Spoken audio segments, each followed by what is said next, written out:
জয় নিতাই। পোস্ত আমাদের কাছে, প্রত্যেকটা বাঙালির কাছে পোস্ত খুব জনপ্রিয়। সে পোস্ত যে কোনো ডিশ হোক না কেন। আমি আজকে বানাবো পটল পোস্ত। পটলটাকে ছাড়িয়ে আমি নুন হলুদ মাখিয়ে 10 মিনিট রেখে দিয়েছি। পোস্তটাকে আমি পরিমাণ মতন নিয়ে মিক্সিতে কাঁচা লঙ্কা দিয়ে বেটেছি। এই পোস্তটা আমার এই পটলের জন্য এই পোস্তটা আমার লাগবে। ঠিক, কড়াই বসালাম। আমি পটল পোস্তর জন্য সাদা তেল ব্যবহার করছি, কিন্তু তেলটা দিয়েছি মোটামুটি টেবিল চামচের 2 চামচ। আমার কাছে এটুকুই বিশ্বাস যে তেলের আলাদা কোনো স্বাদ নেই, রং নেই, গন্ধ নেই। যতটা কম তেল হয় ততটা কম তেলেই খাওয়া আমাদের স্বাস্থ্যের পক্ষে উপকার। আমার ইচ্ছে আছে আমার ভিডিওতে চেষ্টা করবো যতটা কম তেলে রান্না করা যায়। তেলটা আমি গরম হতে দিয়েছি, একটু গরম হোক। তেলটা গরম হয়েছে, আমি গ্যাসটা একটু কমিয়ে দিলাম। এবার আমি একে একে পটলগুলো কড়াতে ছাড়ছি।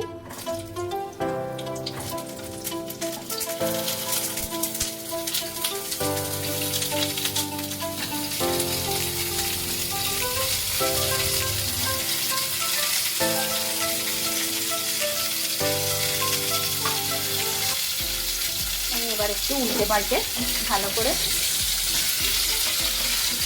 ভেজে নেব পটলটাকে। আমি কিন্তু আগেই বলেছি আমি কম তেলে রান্না করব। তেলটাকে আমরা যতটা পারি কম তেলে আমাদের স্বাস্থ্যের পক্ষে খুবই ভালো। এবার আমি ঢাকা দিয়ে দিচ্ছি, একটু হতে থাক। গ্যাসটা একটু বাড়িয়ে দিলাম। আমি পটলগুলো উল্টে দিচ্ছি প্রত্যেকটা একে একে। পটলগুলো উল্টানো হয়ে গেছে। আমি ওই দিকটা আরেকবার ভাজার জন্য একটু সময় নিচ্ছি।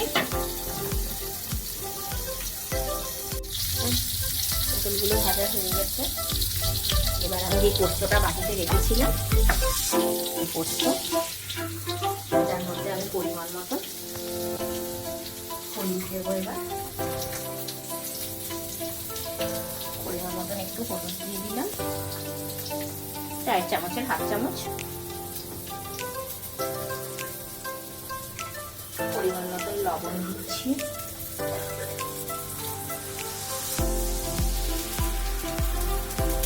চার চামচের 1 চামচ মতো লবণ দিলাম।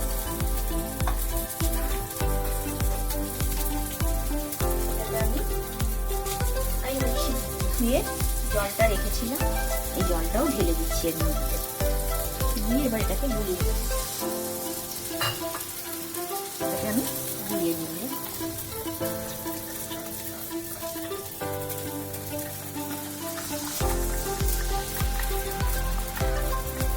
পটলগুলো ভাজা হয়ে গেছে। এর মধ্যে আমি পোস্তটা ঢেলে দিচ্ছি।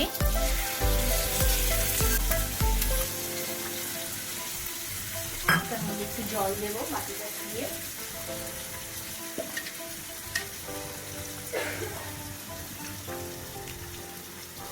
জল দিয়ে দিলাম।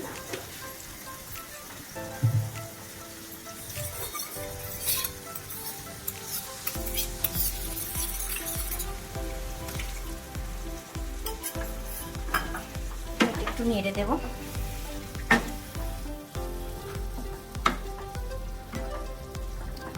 আমি গ্যাসটাকে একটু হাই টু লো মিডিয়ামে রাখবো।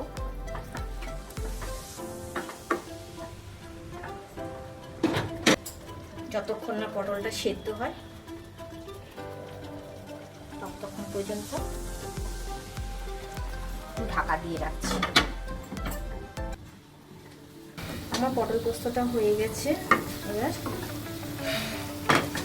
দেখতে পাচ্ছেন 10 মিনিট লাগলো আমার পটলটা একটু সেদ্ধ হতে।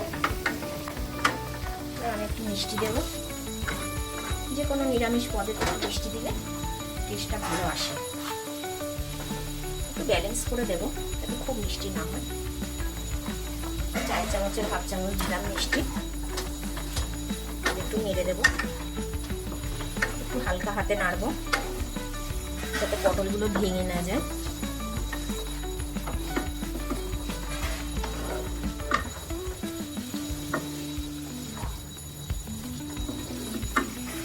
হয়ে গেছে।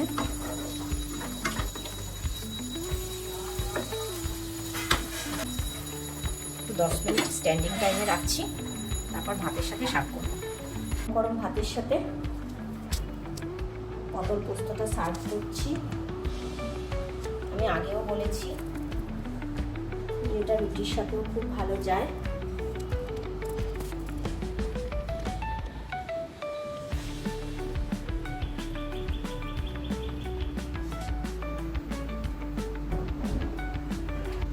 পরিবেশনের জন্য